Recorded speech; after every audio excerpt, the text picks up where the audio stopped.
Pagbasa mula sa aklat ni Propeta Isaías. Ang Panginoong Yahweh ang nagturo sa akin ng aking sasabihin para tulungan ang mahihina. Tuwing umaga'y nananabik akong malaman kung ano ang ituturo niya sa akin. Binigyan ako ng Panginoong Yahweh ng pang-unawa. Hindi ako naghimagsik o tumalikod sa Kanya. Hindi ako gumanti nang bugbugin nila ako. Hindi ako kumibo nang insultuhin nila ako.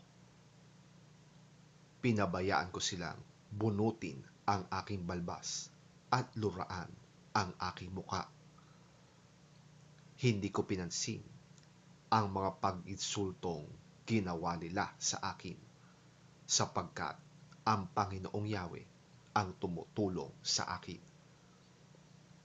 Handa akong magtiis sapagkat aking nalalaman na ako'y hindi mapapahiya. Ang Diyos ay malapit at Siya ang magpapatunay na wala akong sala. May mangangahas bang ako'y usigin? Magharap kami sa hukuman at ilahad ang kanyang paratang. Ang Panginoong Yahweh mismo ang magtatanggol sa akin.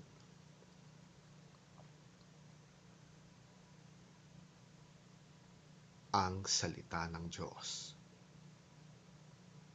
Salamat sa Diyos.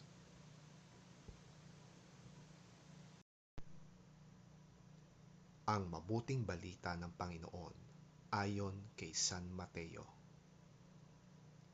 Papuri sa iyo, Panginoon.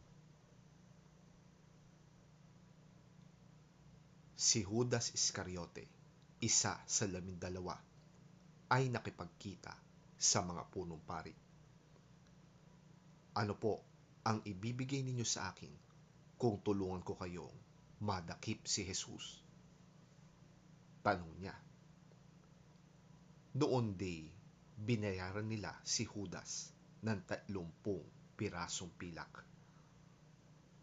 Mula noon, humanap na si Judas ng pagkakataon upang maipagkanulo si Jesus.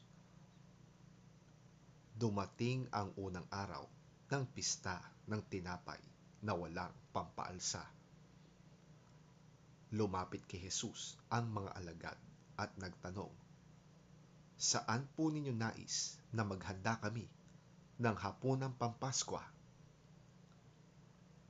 Sumagot siya, "Puntahan ninyo sa lungsod ang isang tao at sabihin ninyo sa kanya, ipinapasabi po ng guro na sumapit na ang kanyang oras. Siya at ang mga alagad niya sa bahay ninyo kakain ng hapunang Pampaskwa." Sinunod ng mga alagad ang utos ni Jesus at dooy inihanda nga nila ang hapunang Pampaskwa.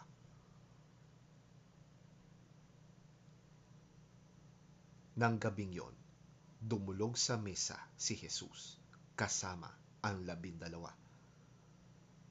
Sinabi ni Jesus habang sila'y kumakain, "Tandaan ninyo, ako'y pagtataksilan ng isa sa inyo." Nanlumo ang mga alagad at isa-isang nagtanong sa kanya, "Hindi ako yon, di po ba, Panginoon?" Sumagot si Jesus, "Ang kasabay kong sumausaw sa mangkok ang siyang magkakanulo sa akin.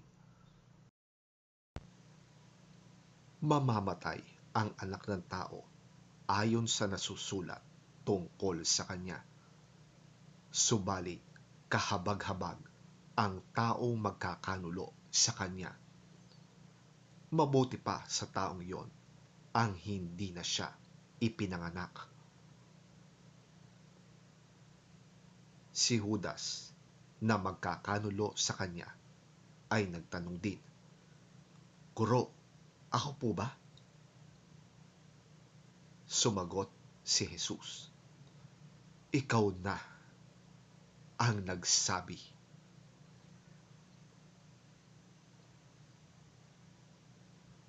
Ang mabuting balita ng ating Panginoon.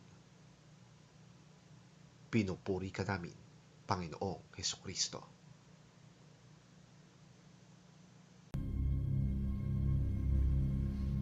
Then one of the 12, the one called Judas Iscariot, went to the chief priests and asked, "What are you willing to give me if I hand him over to you?"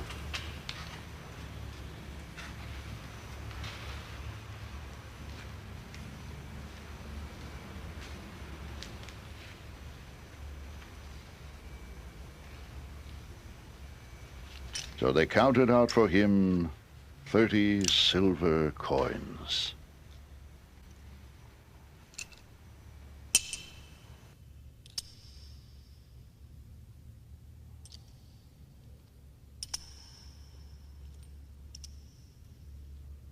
From then on, Judas watched for an opportunity to hand him over.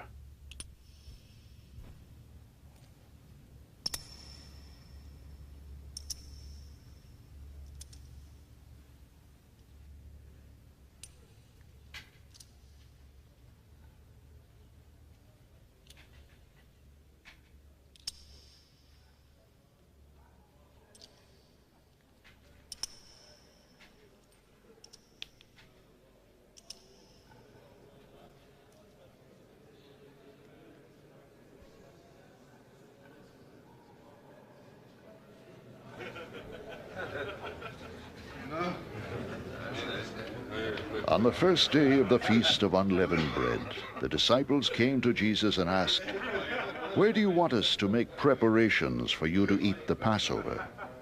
He replied, "Go into the city to a certain man and tell him, 'The teacher says, my appointed time is near.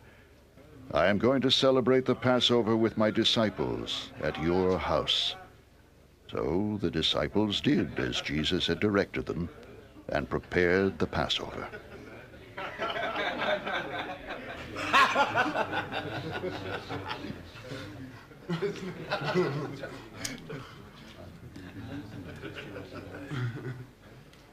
When evening came, Jesus was reclining at the table with the 12.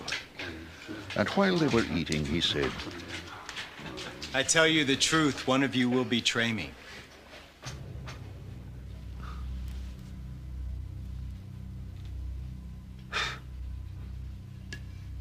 They were very sad and began to say to him one after the other, "Surely not I, Lord." Jesus replied, The one who has dipped his hand into the bowl with me will betray me.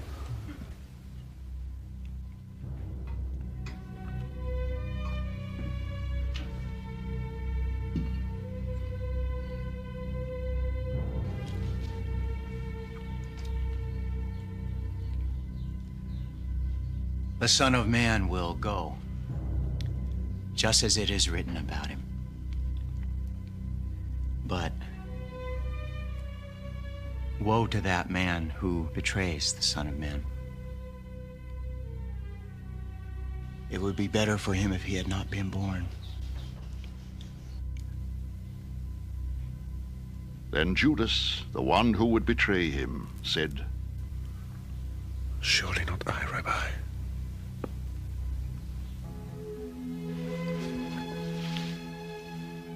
Jesus answered, "Yes, it is you."